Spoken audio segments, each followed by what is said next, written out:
Hello students, in this video, I'm going to discuss the important topics of metals and non-metals. Okay, important questions which can be asked in the board exam.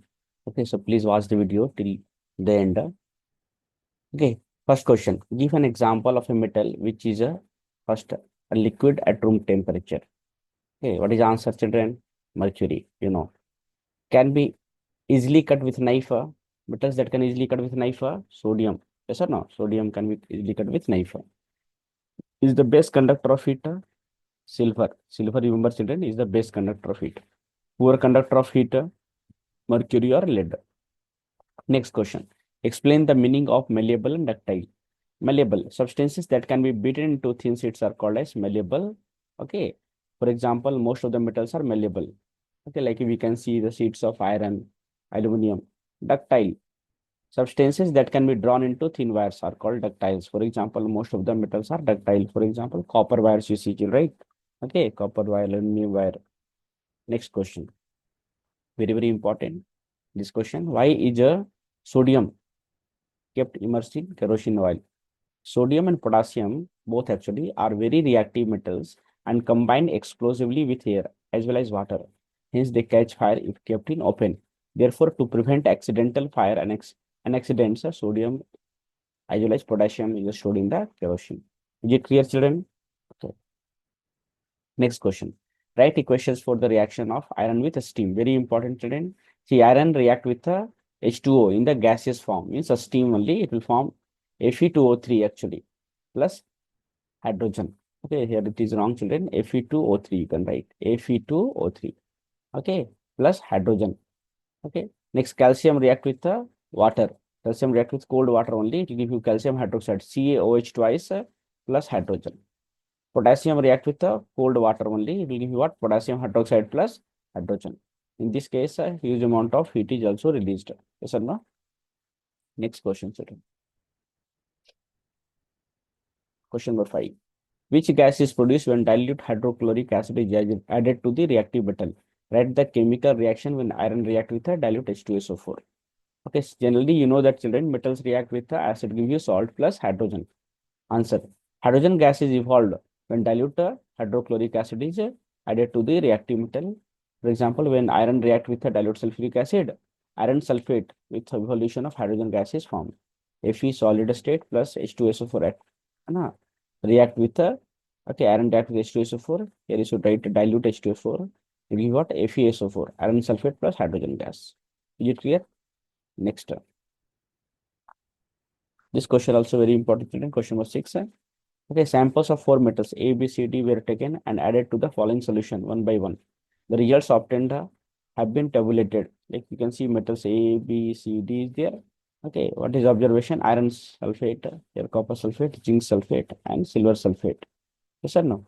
So if you see metal A with iron sulfate, no reaction. Okay, there is a no reaction for this. Okay, copper sulfate displacement is happening. It means what? A is more reactive than copper, yes or no? Now we here displacement, here no reaction, here no reaction. With C, no reaction, no reaction, no reaction, displacement. With D, no reaction, no reaction, no reaction. Okay, here displacement is there. So now what this is the question? Use the above to answer the following questions. About metal ABCD, which is a most reactive, children? Which is a most reactive? Which is sorry? Which is most reactive? Okay, here as you see the reactions you have to observe, children.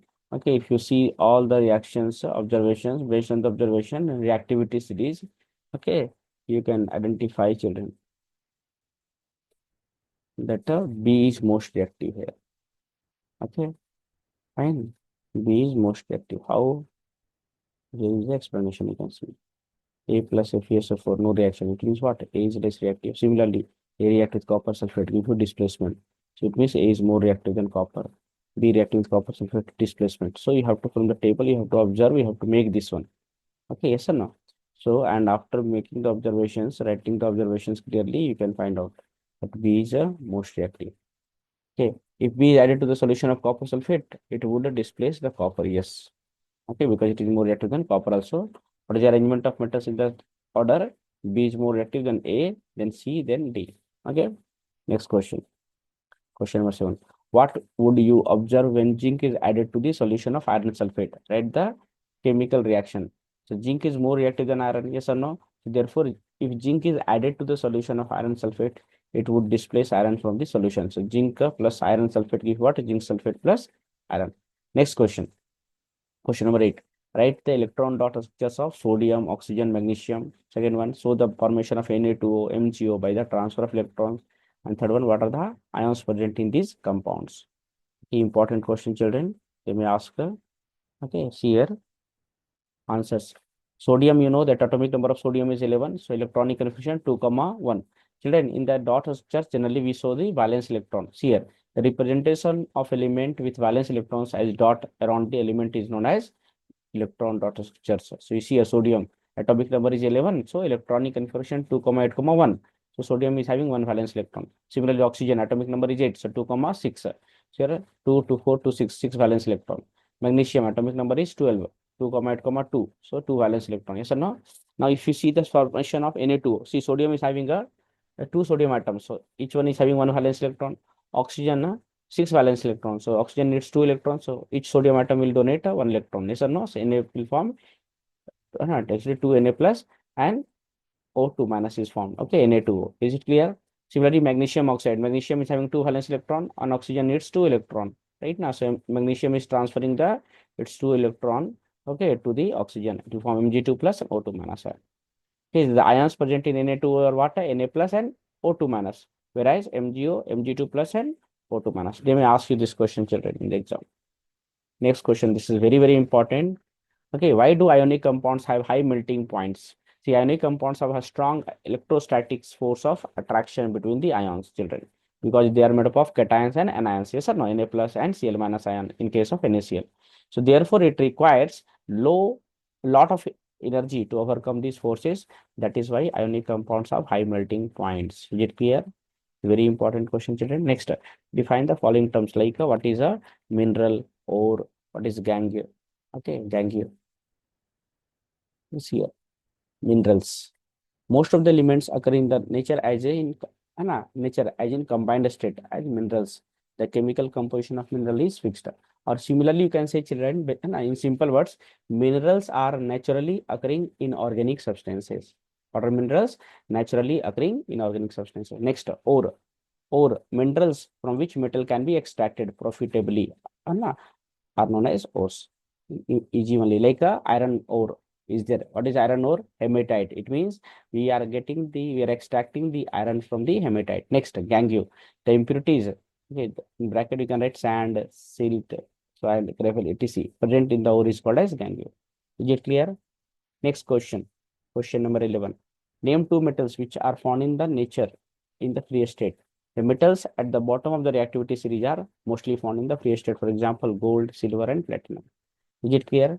Next question. Question number 12. Very important. What chemical process is used for obtaining a metal from its oxide? So the chemical process used for obtaining a metal from its oxide is reduction, actually. In this process, the metal oxides are reduced by using suitable reducing agents such as carbon or by using what are highly reactive metals to displace the metal from their oxide. For example, the zinc oxide is reduced to metallic zinc by heating with carbon. So zinc oxide plus carbon gives you zinc plus carbon monoxide. So you can see zinc oxide is reduced to zinc. Magnesium oxide, dioxide actually is reduced to the manganese by treating it with the aluminum powder. In this case, the aluminum displaces the manganese from its oxide. For example, MnO2 plus Al. Al is more reactive than manganese, so it will displace. So form 3Mn in the liquid state plus Al2O3. So this is a highly exothermic reaction, children, also. Okay, oxides of more reactive metals are reduced by the electrolysis also, we can say. Next question number 13. So metallic oxides of zinc, magnesium, and copper were heated with the following metals. Okay. So in which case will you find the displacement? Okay, you can see here zinc oxide with zinc. Okay, no reaction. With magnesium, yes, reactions will happen because magnesium is more reactive than zinc. Here with copper, no reaction because copper is less reactive than zinc. Yes or no? Similarly, magnesium oxide is there heated with zinc, no reaction because zinc is what? Less reactive than magnesium. With magnesium, no reaction. Copper, no reaction. Copper oxide, displacement. Why? Because zinc is more reactive than copper. Magnesium, yes, displacement. Copper, no, no. So the two for displacement reaction to occur, what is required? A more reactive element always displaces a less reactive element. Yes or no? Next question, children. Question number 14. Which metals do not corrode easily? More reactive metals, more likely to be corroded. Actually, therefore, less reactive metals are less likely to be get corroded. This is why gold plating, gold platinum. Okay, they provide actually what? High resistance to the corrosion. Is it clear? Okay, so gold, platinum, these are what? Less corrosive. Next. Okay, we have a last question. What are alloys? Alloys are the homogeneous mixture of two or more metals. Okay, or elements we can write. Elements could be two metals or a metal and a non-metal. An alloy is formed by first melting the metal and then dissolving the other elements. Okay, for example, steel is an alloy of iron, okay, and carbon. I hope you understood this important topic, student. Please share with your friends and subscribe the channel. Thank you.